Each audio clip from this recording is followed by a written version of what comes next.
आपके 10 बज चुके हैं और मैं रजनीश आपके पास फिर ले आया हूँ आज की कहानी पार्टीशन स्टोरीज। किसका इतिहास राजी सेठ ने इसे लिखा है और बहुत ही अच्छी कहानी है। तो आइए आज की कहानी शुरू करते हैं।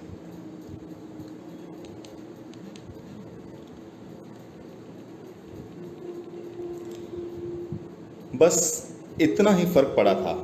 बातें बहसें बंद हो गई थी और आवाज के अकाल ने घर में एक ऐसी गाढ़ी धुंध का रूप ले लिया था जिसमें सब आकार रिश्तों के बेहद नाजुक डोरियां गड्ढमड्ढ हो गई थी, क्योंकि कोई समझ ही नहीं पाता था कि उन्हें कहाँ से पकड़ा जाए। आखिर कहीं कुछ जता सकने पर या उछल पाने पर ही संबंधों का विश्वास हाथ लगता है ना। दोनों अटल थे अपनी अपनी जगह पर। बाबूजी अपनी बात पर और शमीम इस घर में नहीं आएगी, और भैया आएगी तो बस शमीम यहीं आएगी और कहीं नहीं। माँ बीच में जैसे एक लरचती हुई लहर, पता नहीं किसकी जमीन पर लेटे। दुख बाबूजी के साथ उन्होंने भी देखे थे। उस 5 नदियों की धरती पर उठती हिंसा की लपटों के प्रतिबिंब उनकी आंखों में भी उतने ही ताजे थे। दहशत भरी ठसाठस भीड़, हर किसी में पहले चढ़ने का अपाधापी। लोगों को ट्रकों में लाद लाद कर हिंदुस्तान के बॉर्डर पर पहुंचाया जा रहा था। माल की तरह लाद दी जाने वाली गर्भिणी मां को भी आसपास देखते ही अचानक एहसास हुआ कि बाबूजी उस ट्रक पर तो चढ़ ही नहीं पाए, तो वो ट्रक से कूद पड़ने को तैयार हो गई थी। जाने कैसी तीखी रक्षा उन दिनों थी, पता नहीं कौन किससे कब कहां बिछुड़ जाए और फिर कभी उसका मुख देखना नसीब ना हो। ड्राइवर ट्रक स्टार्ट कर चुका था। 2 मजबूत हाथों ने उन्हें उसी भीड़ में वापस ढकेल दिया जिसे अपनी खूनियों से धकियाती चीरती वो इस सिरे तक पहुंची थी। आंखों पर दुपट्टा रखे वो सारे रास्ते बिलखती आई थी। अंबाला कैंप में पहुंचकर बहराई आंखों से वह बाबूजी को खोजती ढूंढती भटकती फिर रही थी। क्यों भाई, कोई दूसरा ट्रक लायलपुर से चला था? चला होगा, मुझे पता नहीं बीबी। क्यों भाई, कोई ट्रक लायलपुर से आया आज? पता नहीं बीबी, कैंप के इंचार्ज से पूछ लो। हर किसी की आंख में लपट की तरह जलती वही तलाश, पैर एक दूसरे को लांघते हुए। मां बावरी अंधी की तरह एक तंबू से दूसरे से तीसरे में भटकती रही। आने वाले ट्रकों के सामने वो तब तक जमी खड़ी रहती जब तक वो एक एक प्राणी उतर न लेता। दाढ़ी बड़े लोगों को वो वहां आंखें फाड़ फाड़ कर देखती, क्या पता इस चेहरे के पीछे कोई दूसरा चेहरा निकल आए। और एक दिन छावनी के पीछे वाले कैंप में मां को बाबूजी मिल गए। बुखार से तपते, उल्टियां दस्त करते, उनके शरीर का सारा पानी सूख गया था। मां बड़ी डोल डोल गई। अच्छी बुरी जैसी भी देखभाल हुई उन कैंपों में घूमती डॉक्टरों की टोलियों द्वारा हुई, बाबूजी बच गए ठोकरें खाने के लिए, ऐसा वो अक्सर कहते रहते थे। मां को लगता कम से कम पेड़ तो बच गया, हरियाली चाहे सूख गई है। रक्त की कमी से पीली हो गई थी मां। ज्यादातर चुप इधर से उधर करवटें बदलते सफेद डगमग आंखों वाले बाबूजी को बार बार पानी पिलाते पिलाते कहती कि कोई बात नहीं, होनी को अपने साथ थोड़ी हुई है, सबके साथ हुई है। तुम तसल्ली रखो, जैसा लोग करेंगे हम भी कर लेंगे, जहां सब कुआं खोदेंगे वहां हम भी खोद लेंगे। मां के ऐसे दिलासे पता नहीं क्यों बाबूजी को कोहड़ों जैसे लगते थे। शायद उनका पौरुष तिलमिला उठता था। ओ बस कर, अब बस कर, तू अपना ध्यान कर। अपना ध्यान, न खाट थी, न चौपाल, न काम, न ठिकाना, टाट के कपड़े, ठहरा हुआ वक्त, भूख चक्र चित्ता। मां बाबूजी से कुछ कहे, इसका क्या लाभ था?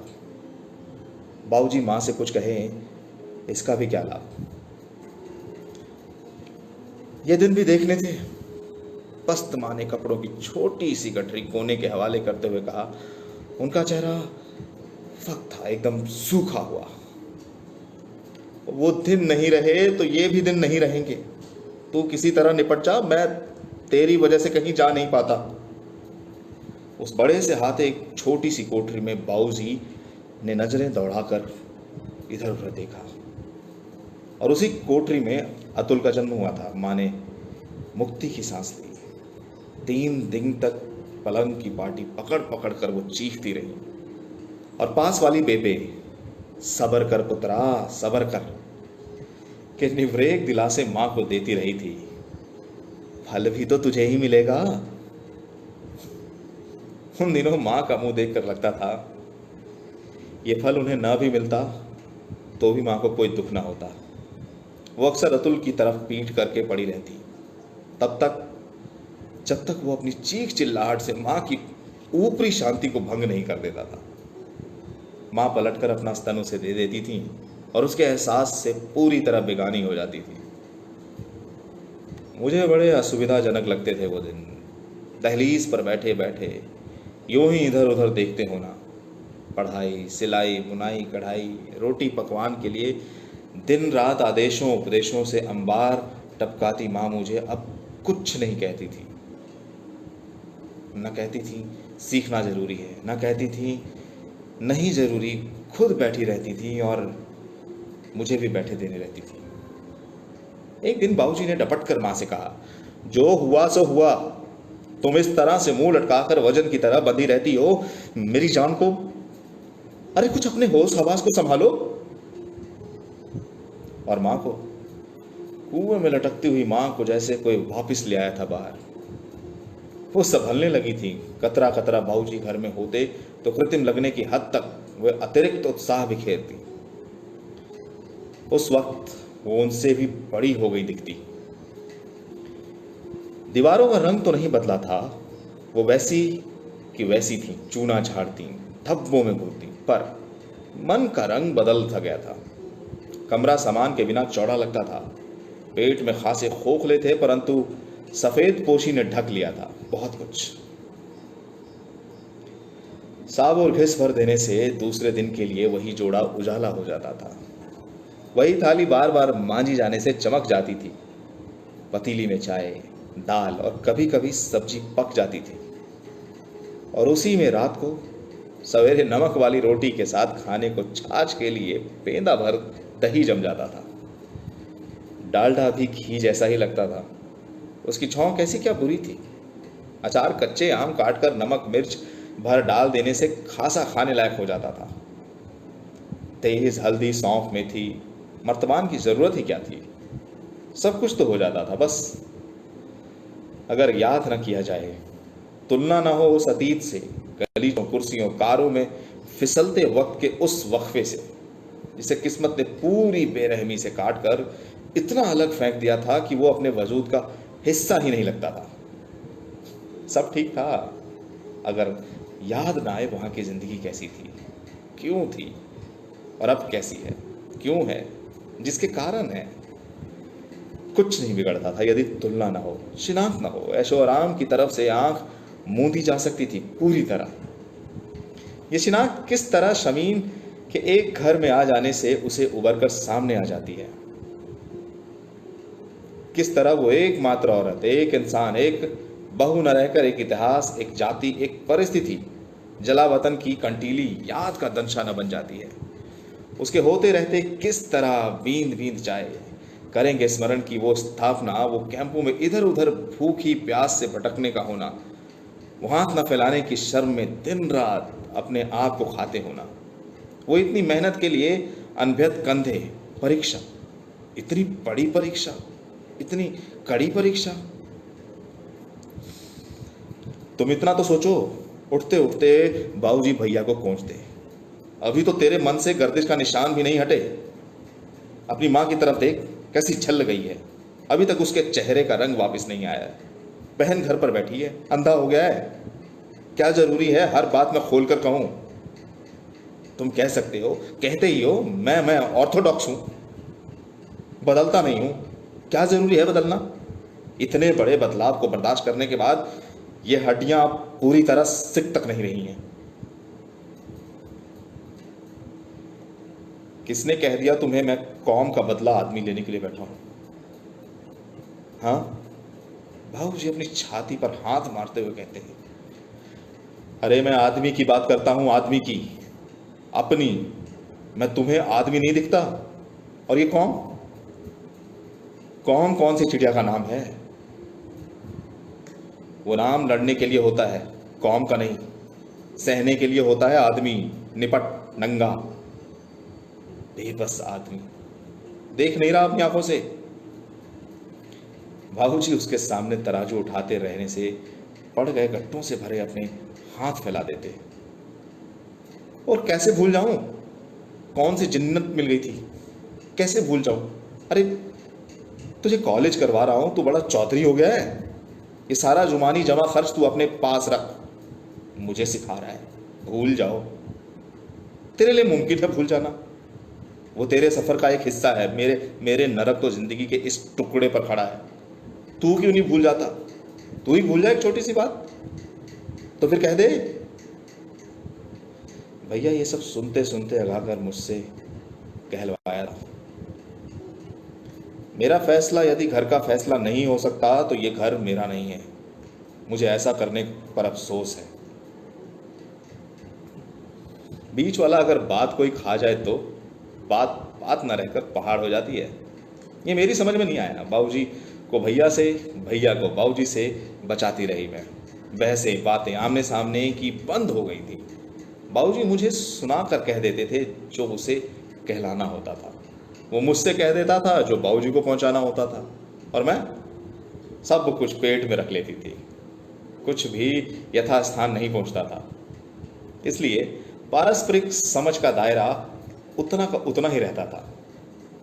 बाबूजी की खामोशी से भैया शायद उनके सहमत होने का अंदाजा लगाता रहा हो, और भैया के चुप रहने से बाबूजी के मन में बात के टल जाने का भ्रम बना रहता हो। और जब एक दिन गुलेल के बार से घायल होकर नीचे आ पड़ने वाले पक्षी की तरह ये बात अचानक बाबूजी के सामने फेंकी गई तो वो थर्रा गए। बाबूजी, भैया अलग रहना चाहता है शादी करके।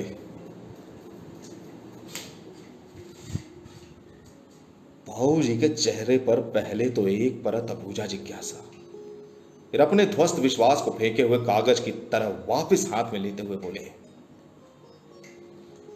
क्या अभी अड़ा हुआ है वहीं में? जी बाबूजी। कहते कहते मुझे डर सा लगा, पता नहीं किस बात का। क्यों? उसकी हिम्मत कहां गई कि जो तुझसे कहलवाया है उसके मुंह में रोड़े पड़े हैं क्या? कीचड़ की औलाद।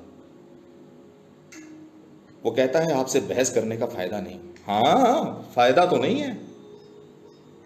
वो जख्म बच्चों ने अपने जिस्म पर नहीं पड़े ना, नहीं तो पूछता।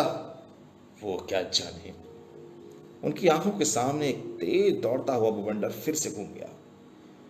वो कुछ ठहर कर बोले, अपनी मां से पूछ लिया उसने? जी। वो ऐसे चौंके जैसे उनकी देह पर किसी ने चलता हुआ अंगारा रख दिया हो। वो भी तो नहीं कहती कि बेटे के साथ जाएगी, वहीं रहेगी जाकर। जवाब मांगने के लिए उन्होंने ये सवाल नहीं किया था, जवाब उन्हें मालूम था। जवाब सुनने के लिए वो रुके भी नहीं, लेटे थे, उठकर इधर उधर टहलना शुरू कर दिया। इसके बाद तो चुप, भारी सी चुप। चलते कदमों की तेजी खिसखिसाहट के बीच बीच में रसोई में बर्तन खटखटाने और फूकनी से चूल्हा फूकने की मां की आवाज और कड़ुआता हुआ धुआं। बीच में पसरे हुए ऐसे समय कि खामोश तनाव को और किसी तरह तोड़ा नहीं जा सकता था। आपका खाना लगाऊं? मैंने पूछा। नहीं, तुम सब खा लो, सो मुझे नहीं खाना। मुझे भूख नहीं है। इन दो सिरों के बीच एक छोटी सी जमीन पर इतना लंबा सफर। मुझे दर्द हुआ, धंसता धेड़ता दर्द। बाबूजी के लिए। आप खा लीजिए बाबूजी, मैं उसे फिर से समझाऊंगी, समझा लूंगी। और तू क्या समझाएगी? और वो क्यों समझेगा? आखिर ये मेरा इतिहास है और उसका नहीं। वो मेरे जख्म थे, उसके नहीं। ये दर्द भी मेरा है, बस मेरा। इसे मेरे आयाम में खड़ी मेरी हम सफर पीढ़ी ही समझ सकती है। मेरे भाभी नहीं, जा कह दे उससे। टहलते टहलते वो धप से काट पर बैठ गए। घुटनों पर कोहनियां टिकाकर अपना सिर उन्होंने अपनी दोनों हथेलियों में दे दिया। वो कह दे जाकर उससे, कर ले शादी, ले ले मकान, किराए की फिक्र ना करे, मैं दे दूंगा। और ये भी कह देना, निपट निपट कर जल्दी दुकान पर आए, मेरी बूढ़ी हड्डियों में अब। मां, मैंने भाऊजी की कितनी जरूरतों को समझते हुए मां को जोर से पुकारा। तो ये थी कहानी किसका इतिहास, राजी सेठ ने लिखा था। बहुत ही प्यारी कहानी, जो पार्टीशन के टाइम पर पाकिस्तान से हिंदुस्तान आए लोग और उनके बाद उनके साथ क्या क्या हुआ, उसके ऊपर एक छोटी सी कहानी थी। ये बहुत ही अच्छी कहानी है। और आपने अगर ये कहानी सुनी तो मुझे नीचे कमेंट बॉक्स में लिख के बताइएगा कि आपको ये कहानी कैसी लगी, और आपके पास भी कोई इस तरह का इंसिडेंट जो आप जानते हो, किसी से सुना हो, तो मेरे साथ ज़रूर शेयर करिएगा। मैं आपके लिए सब कुछ ज़रूर नरेट करूँगा। तो मैं हर रात 10 बजे आता हूँ और आपके लिए कहानियाँ लेकर आता हूँ। तो आप भूलिएगा नहीं, हर रात 10 बजे लाइव जरूर रहिएगा और मेरी कहानियाँ जरूर सुनिएगा। और अगर आप मिस कर दें कहानियाँ तो लाइव स्टोरी टेलर करके मेरा यूट्यूब चैनल है, वहाँ जाएं और जाकर ज़रूर सुने। तो आज की कहानी सिर्फ इतनी सी थी, और सवाल जवाब आपके मन में हो तो आप अभी नीचे लिख सकते हैं, मैं ज़रूर उनका जवाब दूंगा। तो अगर आपको कहानी पसंद आई हो तो शेयर ज़रूर करिएगा, क्योंकि ये सिर्फ हमारी नहीं, ऐसे बहुत सारे लोगों की जीती जागती कहानियाँ थी। हालांकि ये कहानी है, लेकिन उस वक्त जो हादसे, जो वाक़ये हुए थे वो ऐसे ही थे। और आपको आज इंटरनेट पे ऐसे बहुत सारे किस्से मिल भी जाएंगे, तो उन किस्सों को आप वहाँ जाकर भी पढ़ सकते हैं। लेकिन मैं आपके साथ साझा करता रहूँगा ऐसी ऐसी कहानियाँ, पार्टीशन की कहानियाँ। तो पार्टीशन स्टोरीज बहुत सारी हैं, तो उनमें से आज एक कहानी मैंने आपको सुनाया, किसका इतिहास। इसे लिखा था राजी सेठ ने। बहुत ही अच्छे तरीके से ये लिखी हुई थी, और असल में हिंदी में ही लिखी थी। काफ़ी सारी कहानियाँ उर्दू से ट्रांसलेट हुई हैं हिंदी में, बट ये असली में ही हिंदी में लिखी गई थी। बहुत प्यारी है। तो आपके पास भी इस तरह की कहानियाँ हों तो मेरे साथ शेयर करिएगा, मैं आपके लिए ज़रूर सबको पढ़ के सुनाऊँगा। और आज के लिए बस इतना ही। तो अगर ये कहानियाँ फिर से सुनना चाहते हो या नहीं सुन पाए हों किसी तरीके से, तो आप ज़रूर जाएं यूट्यूब पे लाइव स्टोरी टेलर करके मेरा चैनल है, जाकर सब्सक्राइब करें। और किसी दिन भूल जाएं तो हर रोज़ मैं कहानियाँ वहाँ अपडेट करता हूँ, जाकर ज़रूर सुनें। तो आज के लिए बस इतना ही। कल रात 10 बजे मिलने का वादा करके फिर रुखसत होते हैं। और आप सब अपना ध्यान रखिएगा, और इस लॉकडाउन में नई नई चीज़ें जो भी आप कर रहे हैं उसे करते रहिए। लोगों को प्रेरित करिए घर में रहने के लिए, और उनसे अपील भी करें कि बिना किसी ज़रूरी काम के घर से बाहर कदम ना रखें, कुछ नया करें, कुछ नया सीखें, और आप भी वही करें। तो आप सब स्वस्थ रहें, मस्त रहें, और जो भी काम कर रहे हों उसमें व्यस्त रहें। मिलते हैं कल रात 10 बजे लाइव FB और इंस्टा पे। Bye bye.